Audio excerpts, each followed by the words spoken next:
Buenas noches. El día de hoy vamos a tratar el siguiente tema, que es enfermedades crónicas no transmisibles. Primeramente vamos a definir la definición de enfermedades crónicas no transmisibles. Son enfermedades de larga duración cuya evolución es generalmente lenta. Estas enfermedades representan una verdadera epidemia que va en aumento debido al envejecimiento de la población y los modos de vida actuales que acentúan el sedentarismo y la mala alimentación. ¿Qué nos quiere decir aquí? Que las enfermedades crónicas no transmisibles es generalmente una evolución lenta, ¿sí? Y de a poco va deteriorando la salud de la población. Esto va favorecido por una vida sedentaria que tenemos, ¿verdad? Una mala alimentación, ¿verdad? Y debemos de modificarlos. En su conjunto, dice, son responsables de más del 60% de muertes, 80% de las cuales ocurren en Países Bajos y medianos ingresos. Aquí, por ejemplo, puedo yo destacar que no solamente en los Países Bajos y medianos, sino en los países de primer mundo, por la mala alimentación, se pueden también dar enfermedades crónicas no transmisibles. Tenemos como ejemplo las enfermedades cardiovasculares, que engloba aquí el cáncer, las enfermedades crónicas respiratorias, la diabetes, son las principales causas de mortalidad por enfermedades crónicas no transmisibles. ¿Cómo podemos prevenir? Se puede prevenir interviniendo en los factores de riesgos. Estos son todos modificables. Bueno, nosotros al intervenir en cuanto a factores de riesgo, optamos por hábitos y estilos de vida más saludables que favorezcan a la salud. ¿Cuáles son los factores de riesgo? Según la Organización Mundial de la Salud, tenemos factores de riesgo para enfermedades crónicas no transmisibles y por consiguiente una muerte prematura de las personas. Como primer punto tenemos el consumo del tabaco, lo sigue el consumo perjudicial del alcohol, el régimen alimentario insalubre. Aquí, por ejemplo, vemos el bajo consumo de frutas y verduras y también elevado consumo de comidas chatarras, la falta de actividad física también. El sobrepeso y la obesidad es otro factor. Vemos que muchos niños y adolescentes se ven afectados. Esto puede llegar a reducir la esperanza de vida de una persona hasta en 10 años. Nos quiere decir que en 10 años menos en verdad hace que una persona con sobrepeso o obesidad disminuya su tiempo de vida. La presión arterial elevada es otro factor de riesgo, glicemia elevada, el azúcar en la sangre, los lípidos sanguíneos anormales, que son los resultados en cuanto a colesterol total. Hay valores normales, nosotros tenemos en la sangre, ¿verdad? Cuando estos se ven aumentados, ya nos tiene que llamar la atención y comenzar a tratarlos a tiempo, ¿verdad? Cuanto más factores de riesgo tenga una persona, mayor probabilidad tiene de padecer una enfermedad crónica. Aquí nos dice que en este párrafo nos dice existen causas subyacentes como la alta disponibilidad y accesibilidad a alimentos con elevada densidad energética y bebidas azucaradas. Vemos que hoy en día nos ofrecen más los preparados, también las gaseosas, el bajo consumo de agua, frutas y verduras. También es importante que consumamos 2 a 3 litros de agua al día, más frutas y verduras en la dieta, cereales y leguminosas. El mercadeo masivo de alimentos procesados, esto también es otro factor, ¿verdad? Vemos que hoy en día más enlatados, más embutidos, ¿sí? Los bajos precios relativos por calorías, tanto de alimentos procesados como alta densidad energética, dice. Así también las bebidas con azúcar adicionada y la falta de orientación nutricional también. Estas son causas que se unen a la pérdida de la cultura alimentaria, dice, y a un medio ambiente sedentario. Como yo les dije anteriormente, ocurre en los países de bajo ingreso, mediano y también los países de primer mundo, ¿sí? en todos los estratos sociales están el problema hoy en día. La obesidad en la mujer, vamos a hablar un poquitito, ¿verdad? Es un factor de riesgo cardiovascular primeramente, ¿sí? Se refiere a los infartos y los derrames cerebrales. También se asocia a aumento de riesgo de cáncer de mama, cáncer de útero, en la parte del endometrio, los ovarios poliquísticos también. También se asocia a la infertilidad por consiguiente. En las mujeres, el control de peso tiene una fuerte motivación estética y presenta importantes componentes emocionales, dice. Por otra parte, la mujer es mayor consumidora de fármacos. Tenemos también los anticonceptivos, los analgésicos, lo que es medicamentos para las migrañas, los ansiolíticos, medicamentos para dormir, ¿verdad? Tenemos los antidepresivos que parecen favorecer a la obesidad. Cuando hay más consumo de medicamentos, ¿verdad? Todo esto favorece también al sobrepeso y obesidad. El tabaquismo y el alcoholismo es otro factor de riesgo. Según la Organización Mundial de la Salud y la OPS, ¿verdad? La Organización Panamericana de la Salud. Estos dos se expresan en la muerte de una persona cada 6 segundos, dice. A más de ser un factor de riesgo para 6 de las 8 causas principales de muertes del mundo, dice. Así como para las 4 enfermedades no transmisibles más prevalentes. Están las cardiovasculares, como el cáncer, las respiratorias crónicas y la diabetes. Bueno, esto es entonces el tabaquismo y el alcohol es un factor de riesgo de las otras enfermedades que nos citan. El daño producido por el tabaco sobre la población no se limita a los que fuman, dice.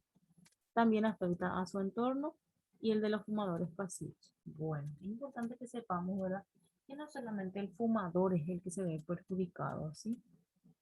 Su alrededor, la familia mismo, su entorno, ¿sí? Los fumadores pasivos se le llama también a aquellas personas que no fumamos, ¿verdad? Y que estamos siempre expuestos al humo del tabaco a nuestro alrededor, la familia misma. Entonces también nosotros corremos el riesgo de padecer enfermedades a causa de ello, ¿sí? El consumo del alcohol. El consumo del alcohol afecta al cerebro y a la mayoría de los órganos del cuerpo. Su consumo afecta al consumidor y a quienes los rodean. Aparte de estar relacionado a violencia familiar y interpersonal y accidentes fatales de tránsito. Sabemos que el que va a tomar no debe conducir, ¿sí? O viceversa. El que conduce no debe de tomar alcohol. Este además está asociado con comportamientos de alto riesgo, como un sexo no seguro y el uso de otras sustancias psicoactivas. Entonces, el consumo del alcohol conlleva, ¿verdad?, a el sexo no seguro y el consumo de drogas, por ejemplo, ¿sí? Ilícitas. ¿Qué hacer en estos casos? En las enfermedades crónicas no transmisibles, ¿verdad? Hay que desarrollar buenos hábitos. Cuando los padres siguen un estilo de vida sedentario, dice, con mayor frecuencia también los hijos lo siguen. Entonces, es importante limitar las horas que los niños dedican a la televisión, a la computadora y videojuegos. Aquí nos da un ejemplo. ¿Cuánto tiempo tienen que estar entonces? Menos de 2 horas por día, ¿sí? No darle todo el día lo que vendría a ser los videojuegos, la computadora y la televisión, tampoco no entenderle todo el día.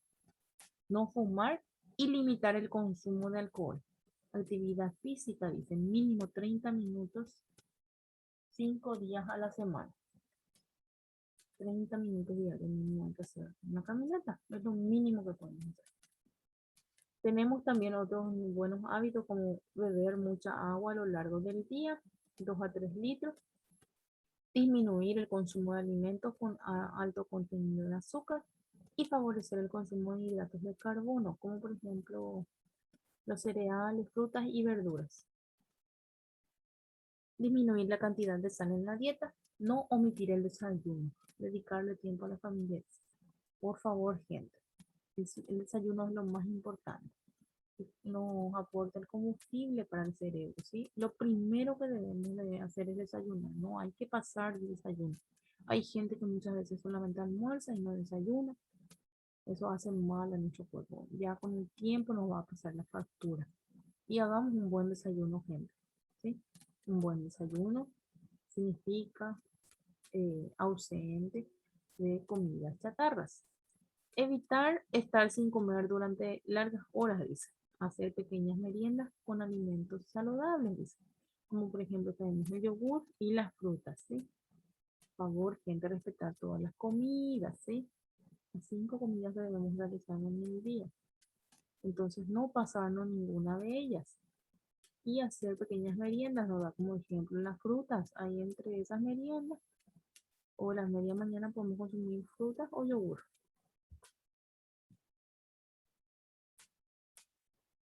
Las 4 principales enfermedades crónicas no transmisibles son diabetes, enfermedades cardiovasculares, enfermedades respiratorias crónicas y el cáncer. Aquí vemos los 4 grupos principales de enfermedades crónicas no transmisibles. Vamos a hablar de cada uno de ellos, conocer un poquito de cada uno. ¿Qué es la diabetes mellitus? La diabetes es una enfermedad crónica que se caracteriza por presentar niveles aumentados de azúcar en la sangre. Generalmente los valores, ¿verdad?, normales de glicemia en ayunas son hasta 110, ¿sí? Tiene que ser menos de 100 luego en ayuna para que no sea su último parámetro en el rango. Entonces, debemos de cuidar ese aspecto, ¿sí? En ayunas, si nos sale un valor superior a 110, ¿verdad? Entonces nos tiene que llamar un poquito ya la atención. Una enfermedad crónica es aquella que no se cura, pero con un seguimiento y tratamiento adecuado, la persona con diabetes puede prevenir complicaciones y llevar una vida normal, dice. Entonces tenemos que entender que una enfermedad crónica tiene un seguimiento y tratamiento adecuado para prevenir complicaciones y posteriormente secuelas en el paciente, ¿sí? ¿Cuáles son las causas de la diabetes? La glucosa es un azúcar que proviene de la digestión de los alimentos que comemos hoy en día. La glucosa es súper importante para la circulación de la sangre y es utilizada por el organismo como fuente de energía. La causa de la diabetes es una alteración de la producción o el funcionamiento de la insulina. Tenemos problemas en cuanto a la producción de la insulina. Es una hormona fabricada por el páncreas que funciona como una llave facilitando el paso de la glucosa desde la sangre a los órganos. Entonces nuestra insulina es una hormona súper importante que fabricada por el páncreas ayuda al pasaje de glucosa en la sangre y por consiguiente a todos los órganos de nuestro cuerpo, ¿sí? Si nosotros tenemos problemas en esta hormona, entonces no va a existir un buen funcionamiento en nuestro cuerpo, en los órganos de nuestro cuerpo. Existen 2 tipos de diabetes. Tenemos la tipo 1 y la tipo 2. Aquí les escribo lo más preciso de cada uno. El tipo 1 no hay producción de insulina, por lo tanto el organismo no cuenta con la llave que permite abrir la puerta de entrada de los azúcares a los tejidos. Comienza generalmente antes de los 30 años de edad y su tratamiento requiere seguir un plan de alimentación adecuado y una aplicación de inyecciones de insulina. Eso es la diabetes tipo 1. Tenemos la diabetes tipo 2 también, que es la forma más común.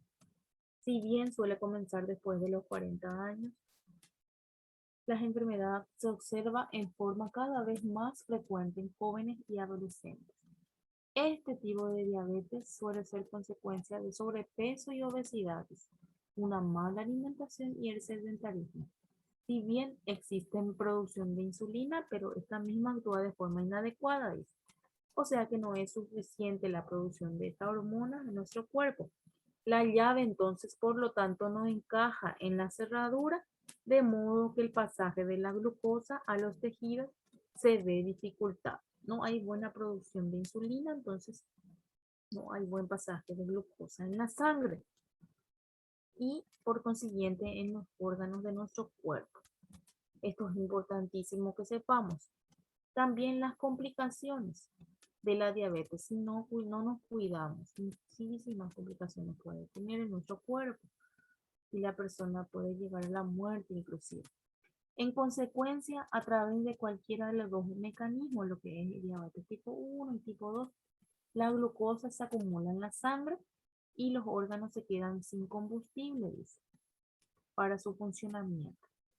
El aumento del azúcar en la sangre por encima de los valores normales se denomina lo que es hiperglucemia. La hiperglucemia sostenida y sin tratamiento puede dar lugar a complicaciones en diferentes órganos. ¿En qué órganos lo que puede dañar la diabetes si nosotros no tratamos, verdad? A los órganos como los riñones, los ojos, el corazón, las arterias, la piel. ¿Cómo se presenta la enfermedad? Son los síntomas que puede tener una persona diabética. Aparte del laboratorio mismo, ¿verdad? Que nos tiene que llamar la atención, muchas veces se ve tornado asintomático, ¿verdad? Pero algunos de los síntomas que se pueden observar en el paciente diabético son las siguientes. Tendencia a infecciones de la piel, aumento de sed, pérdida de peso, aumento de apetito, aumento de la producción de orina, sequedad en la boca. ¿Cómo se puede prevenir? Aumentando el consumo de frutas y hortalizas, evitando alimentos de alto contenido en sodio, y nos da un montón de ejemplos. Los fiambres, los embutidos, aderezos, productos de copetín, los quesos. Realizar las 6 porciones de comidas diarias y 4 de ellas son las más importantes. Consumir carnes rojas o blancas. Nos da como ejemplo los pollos o pescados. No más de 5 veces por semana. Cuidar el cuerpo y evitar el sobrepeso. Y sumar al menos 30 minutos diarios de actividad física. Acá nos da como ejemplo usar escaleras, caminatas, bicicletas, ¿sí? Son ejemplos de actividad física.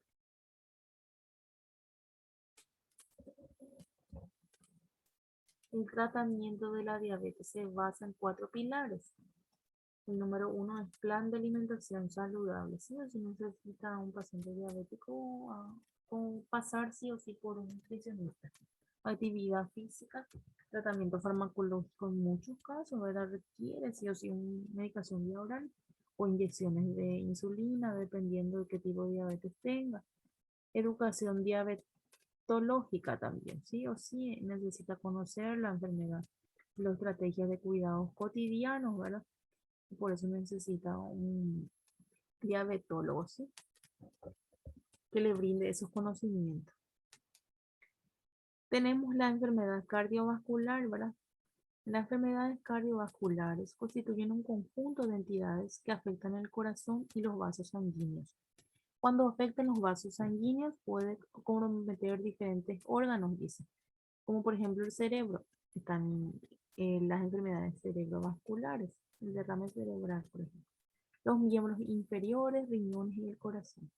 Dentro de las enfermedades cardiovasculares, las de mayor ocurrencia son la enfermedad coronaria y la enfermedad cerebrovascular. Los infartos, por ejemplo, entre las enfermedades coronarias son dos. La enfermedad coronaria es la enfermedad del corazón secundaria al compromiso de las arterias. Cuando estas no se ven bien nutridas, entonces se da lo que es una enfermedad coronaria.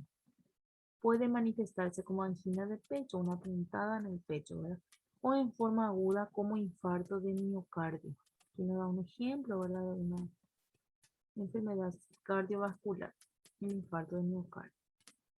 La enfermedad cerebrovascular, que es otra enfermedad cardiovascular, ¿verdad? Se manifiesta principalmente en forma de ataques agudos de ACV, ACV se le conoce también, ya sea por obstrucción o por sangrado de una arteria.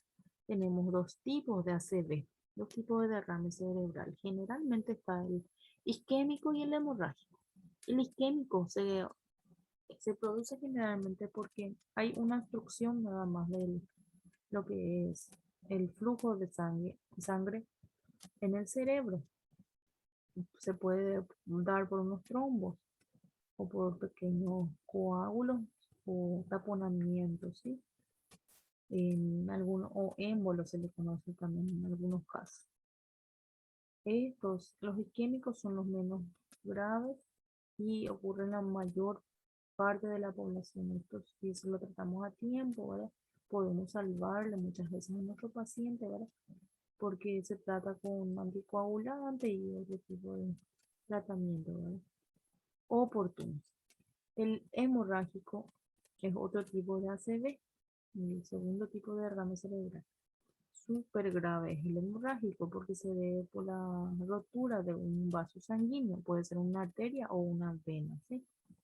En cualquiera de los dos casos de derrame cerebral, que es el isquémico o el hemorrágico, puede comprometerse en forma transitoria o permanente las funciones que desempeña el sector del cerebro que está irrigado por esa arteria.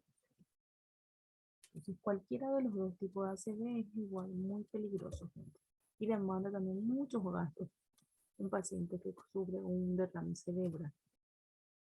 ¿Cuáles son las causas? Muchísimas, como las que yo cité hace rato también. Tenemos, por ejemplo, muchos hábitos de vida que son modificables, niveles elevados de colesterol, dice, triglicéridos y otras sustancias grasas en la sangre. Presión arterial elevada, ¿verdad? Si no tratamos esta presión arterial elevada, se puede dar un ACV también o un infarto. Elevados niveles de ácido úrico en la sangre. Generalmente eso está asociado por dietas con alto contenido proteico. Vamos a dar como ejemplo, tenemos por ejemplo el consumo cárnico diario, ¿sí? Nosotros no hay que tratar de consumir menos las carnes, ¿sí?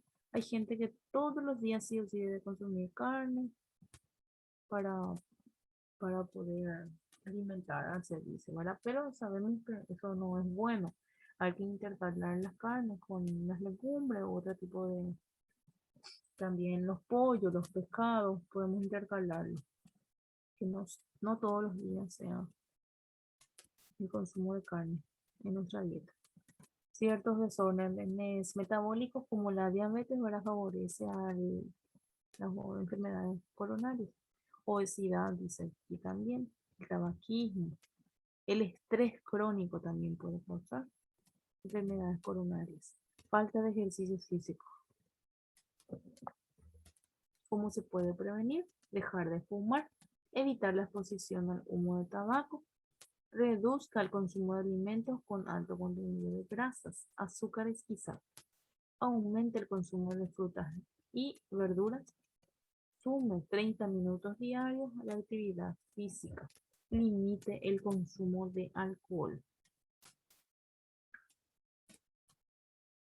Tenemos también las enfermedades respiratorias crónicas, que otra de las enfermedades, ¿verdad? Conjunto de enfermedades que agrupan las enfermedades crónicas no transmisibles. Las enfermedades respiratorias crónicas le comprometen el pulmón y otras vías respiratorias.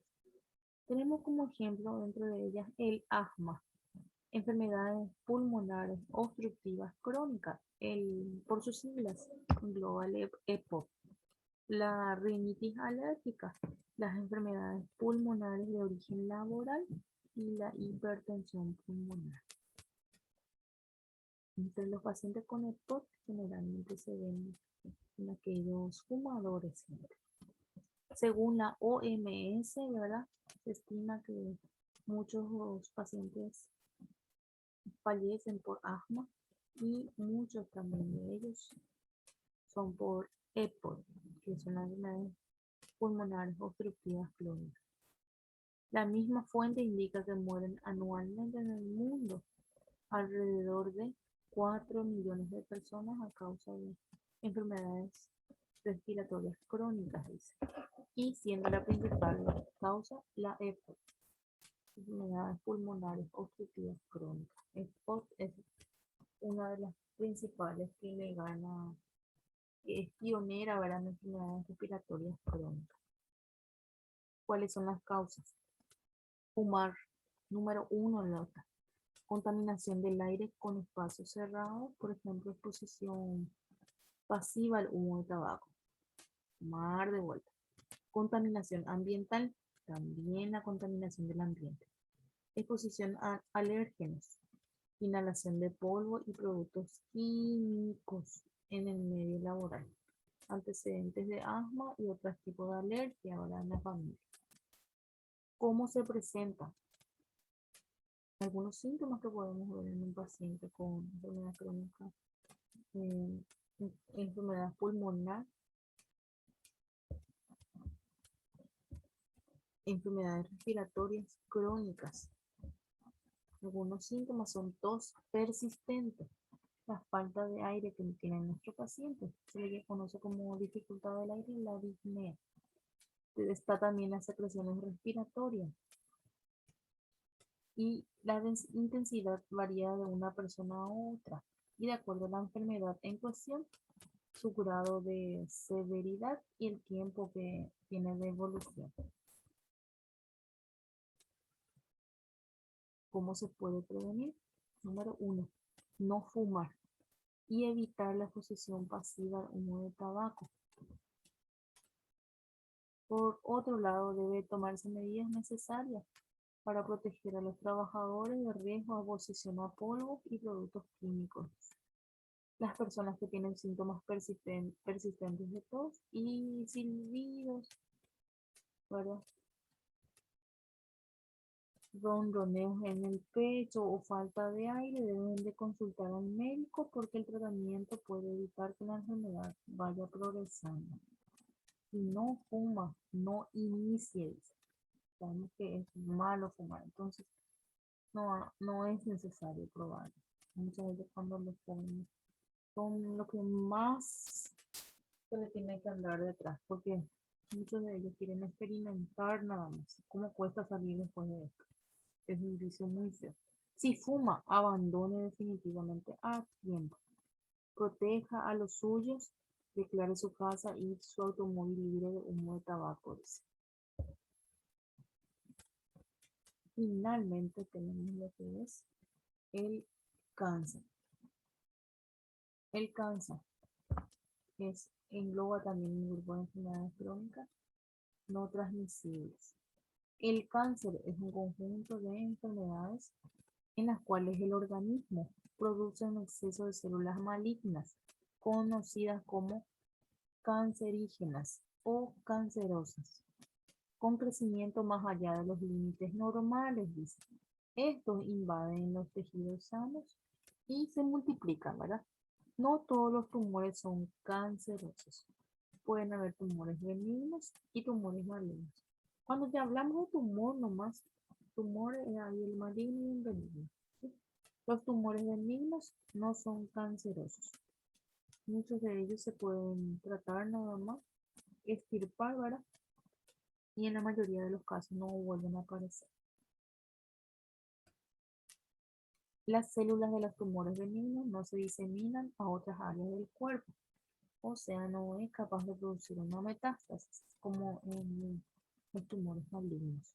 En el cáncer se da eso. ¿Cuáles son las causas del cáncer? Muchísimos factores influyen en el cáncer. Pueden ser primeramente genéticos, ¿verdad? Por las células.